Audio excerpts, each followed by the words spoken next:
Vazhdojmë tani me përgatitjen e sallatës. Pasi këtë meny, iftari po e bëjmë të përshtatshme për mysafir, do të mundohem që sallatën ta bëj sa më speciale, edhe në pamje, por edhe në shije. Marrim tortiljat dhe vazhdojmë tani që t'i prejmë. Do t'i prejmë kështu në të dy skajet, në këtë mënyrë, njëjtë edhe nga ana tjetër. Pasi e bëjmë prerjen, vazhdojmë mbështjelljen. Fillimisht këtë pjesën e mesit e lakojmë, pastaj njërën pjesë anësore, edhe pjesën tjetër dhe krijojmë këtë mbështjelljen këtu. Tani për t'i forcuar që mos na hapen, do të përdorim rrëmueset. Vendosim nga një rrëmues. Kthejmë nga ana tjetër në të njëjtën mënyrë, pjesën e mesit, pastaj të dy pjesët anësore, krijojmë të njëjtën mbushje dhe përsëri edhe nga ana tjetër e forcojmë me rrëmuese. Dhe ja, ku i kemi krijuar tani tortiljat gatshme për mbushje. Vazhdojmë në njëjtën mënyrë i përgatisim gjitha. Tani marrim një vezë, cilën e kemi rrahur mirë, dhe pjesët anësore të tortiljave do t'i lyejmë me vezë. Në këtë mënyrë do të ngjiten tortiljat dhe do të mund që ta shtojmë tani këtu më lehtë edhe susamin. Nëse doni mund të lini ashtu si janë, por forcohen shumë. Unë gjithmonë preferoj që ta bëj këtë lyerjen me vezë. Menjëherë vazhdojmë që të shtojmë susam. Unë po përdor susam të zi. Njëjtin e kam blerë në Tiranë. Nëse nuk keni susam të zi, lirisht mund t'i shtoni susam të thjeshtë.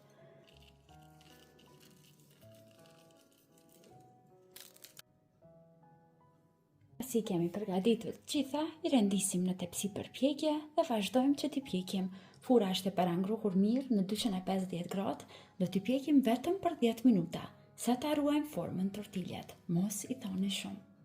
Dhe pas 10 minutave në furrë, tortiljat janë gati, lejojmë të ftofen mirë, pastaj largojmë rrëmuesin nga to dhe vazhdojmë që t'i mbushim me sallatë. Pasi ftofen pak, vetëm i largojmë rrëmueset, mos i harroni, dhe forma do t'ju qëndrojë pa u dëmtuar. Tani vazhdojmë me përgatitjen e mishit. Unë kam zgjedhur mish special. Kam zgjedhur mish zhvici nga qumshti. Kjo është shumë i butë, zihet shumë shpejt dhe lehtë. Pasi siç u thash në fillim, këtë meny iftari po e përgatis për mysafir dhe kisha dëshirë të bëj gjithçka sa më speciale. Vazhdojmë një herë mishin ta prejmë në copëza pak më të mëdha. Në total, unë po përdor 1 kilogram e gjys mish viçi. Me këtë mish do të përgatisim një recetë 8 vjetër, tradicionale, ashtu siç ma ka mësuar gjyshja ime. Nuk është jahni, por është ashtu diçka e ngjashme, përgatitet me qep dhe me lëng, por me një sekret të vogël. Vazhdojmë një herë që ta ndajmë mishin ashtu dhe pastaj edhe ta gatuajmë. Tani do të marrim një tenxhere. Brenda, unë do të shtoj një lugë gjelle pak më të madhe me gjalp. Unë preferoj që në gatimet e mia të përdor gjalp. Ju mund të përdorni margarinë nëse vajnë, sipas shijeve të juaja. Presim një herë derisa gjalpit na shkrihet. Tani që kemi shkrirë gjalpin, vazhdojmë brenda që shtojmë 2 qep të bluara imët në blender. Unë preferoj që t'i bluaj kështu, sepse gjella bëhet shumë e mirë. Qepa shkrihet tërësisht, ndihet vetëm aroma e karamelizuar e qepës. Vazhdojmë një herë ta skuqim qepën për 3-4 minuta. Pasi qepa është skuqur mirë, vazhdojmë tani që këtu ta shtojmë mishin.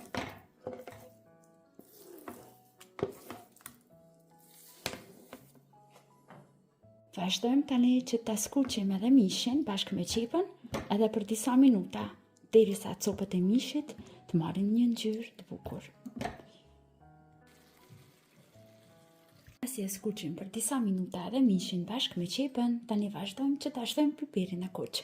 Piper të kuq unë po shtoj 1 lugë gjelle, sepse dua që të merr ngjyrë më të bukur gjella.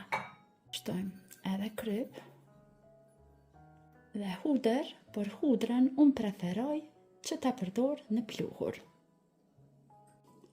Vazhdojmë, përzijmë mirë tani, që të gjitha pjesët e mishit na bëhen me të gjitha erëzat që shtuam brenda. Nuk do shtojmë asgjë më tepër. Pra si që thash, kjo është një recetë e vjetër, tradicionale, dhe të vetmet erëzat që janë përdorur atëherë në këtë recetë janë këto, ashtu do ta bëj edhe unë. Tani vazhdojmë që të shtojmë brenda tek gjella ujë. Unë do të shtoj 1 litër ujë. Shtojmë me kapak dhe e vendosim në zjerje. Do ta zjejmë një zjarr mesatar një herë për 30 minuta. Pas 30 minutave brenda do ta shtojmë edhe kajmakun. Dhe të gjithë do të më pyetni se çfarë është kajmaku. Kajmaku është kjo këtu. Unë e blej kështu, ka në supermarketet më të mëdha. Më herët gjysha ime e përgatiste vetë në shtëpi. Kajmak nga qumshti, pra çdo herë mirte nga qumshti kajmakun, e ruante dhe e përdorte për gjellën që po e përgatis sot. Ndërsa unë, në pamundësi për ta bërë vetë në shtëpi, e kam bler të gatshëm. Tani që jemi në mes të zjerjes të jahnis, vazhdojmë që ta shtojmë kajmakun. Në total kajmak do ta shtojmë tër paketimin 150 gram. Në këtë mënyrë jahnia me të vërtet do të na bëhet e mrekullueshme. Përzijem, vazhdojmë zijem tani edhe dikum për 20 minuta tjera, derisa trashet lëngu i jahnis dhe vazhdojmë dhe shërbejmë. Jahnin e kemi gati. Vazhdojmë me përgatitjen e sallatës. Këtë sallatë ta bëjmë një sallatë të ftoftë, por të jetë e shijshme dhe e bukur në tavolinë. Fillimisht në një tenxhere do të vendosim 1 kilogram patate dhe do t'i zijemi dikum afërsisht 20 minuta derisa të sigurohemi që janë zier tërësisht. Patatet e ziera e kam larguar tër ujin e tepërt dhe do t'i shtypim mirë derisa të na bëhen si pire. Pastaj edhe do t'i krypusim. Thuar pak gjalp, pak kryp dhe përzijim edhe një herë. Tani marrim një pjatë ku do ta shërbejmë sallatën. Aty shtrojmë edhe një formë rrumbullake për t'ia ruajtur formën. Dhe poshtë në fillim të sallatës vazhdojmë që t'i shtojmë patatet.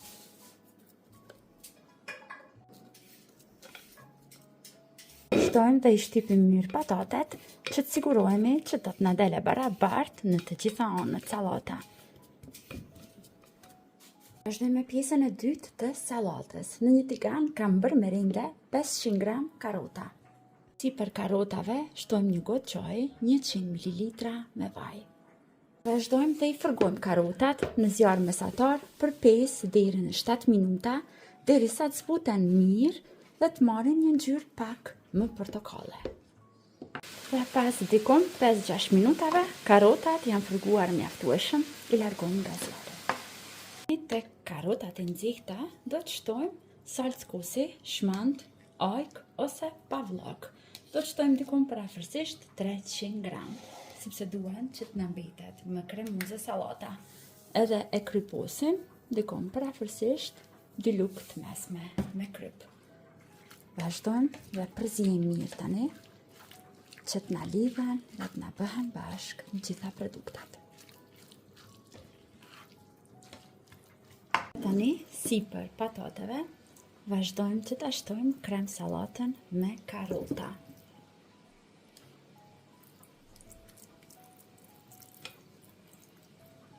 Para se ta dekorojmë si për sallatën, është mirë që të pushoj kështu në kallëp, dikum për 20 minuta, që ta mbam pak formën. Tani që kemi larguar formën, vazhdojmë që ta dekorojmë si për sallatën. Për ta dekoruar sipër, do të përdor salcën e kosit.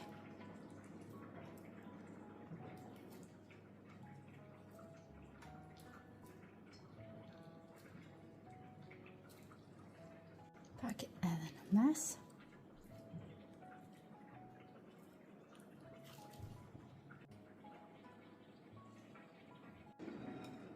Vazhdojmë me përgatitjen e recetës tjetër. Në këtë mënyrë ftari do të përgatisim edhe qofte të mbushura. Në një enë më të madhe, unë kam shtuar në total 1 kilogram mish viçi të bluar. Vazhdojmë, shtojmë tani produktet e tjera. Tek mishi do të shtojmë 2 qep, por unë preferoj që qepet edhe këtu t'i bluaj imët në blender.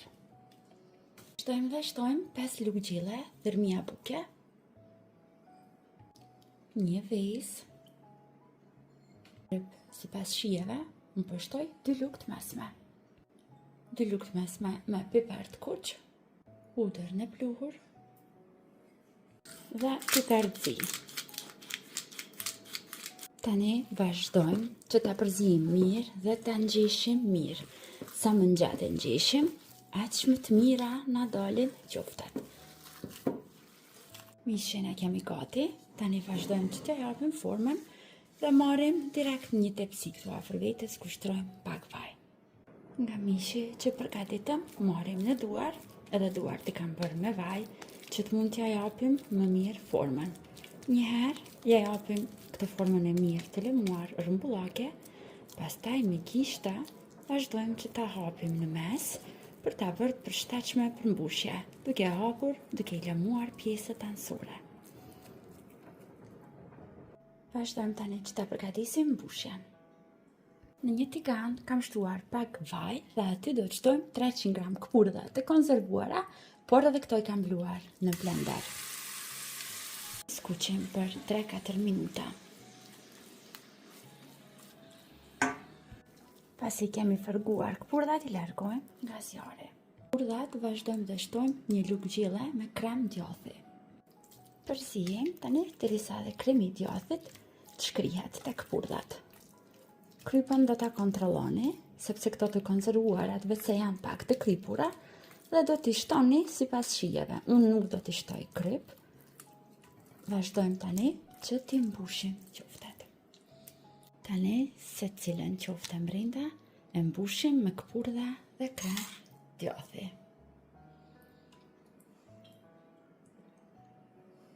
Bëhen jashtëzakonisht shijshme, sidomos janë të mira kur keni mysafir special, do të mahmiten nga shija e këtyre qofteve të mbushura. Dhe sipër vazhdojmë që t'i mbulojmë me kashkavall të bërë në rinde. Gjitha këto receta janë të lehta për t'i përgatitur, por gjitha kanë një shije të veçantë. Vazhdojmë dhe I pjekim në furrë të parangrohur në 220 gradë, diku për afërsisht 25 minuta.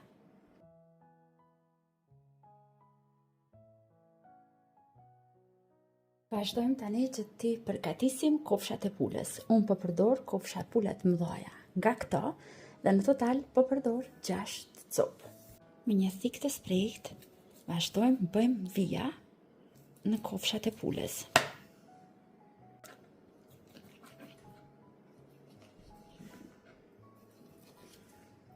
Të gatuajmë salsën me cilën do t'i mbulojmë kofshat e pulës. Do të kemi nevojë për 3 lugë gjille me kos. 1 lugë gjille pastë domate, nga këto pastat më të trasha, 100 ml vaj. Vazhdojmë, shtojmë tani erza të përzjera 1 lugë të mesme, pak piper të kuq, hudër në pluhur, pak oregano dhe përzijmë mirë. Dhe tani me salcën që përgatitëm, I lyejmë kofshat e pulës.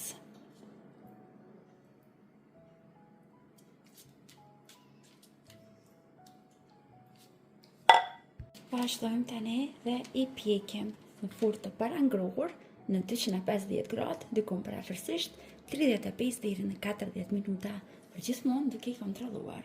Kofshat e pulës janë gati, I kam larguar nga furra, presim na pjeken edhe tjerat dhe ta shërbejmë tavolinën e iftarit. Tani koha që t'i mbushim sallatat. Fillimisht do të shtojmë pak sallat jeshile. Unë po përdor iceberg. Mund të përdorni çfarëdo lloj sallate që ju keni dëshirë. Ne shtojmë filet e pule. Filetët e pulës vetëm I kam marinuar dhe I kam skuqur pak. Sipër do t'ju shtoj pak salcën thjesht kam përzier pak kos grek me pak majonez, pak mjaltë dhe origan. Salatat I kemi gati, vazhdojmë të shërbejmë tani në pjata. Dhe salatën e kemi gati, të bukura, të lehta, të shijshme. Vazhdojmë dhe I shërbejmë.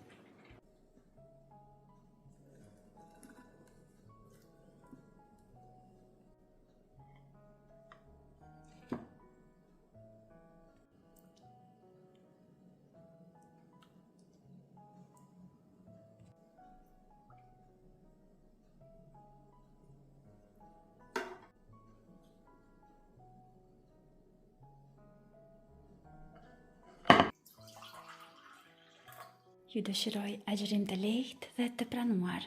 Deri në video recetat e radhës, mbeteni të përshëndetur nga unë.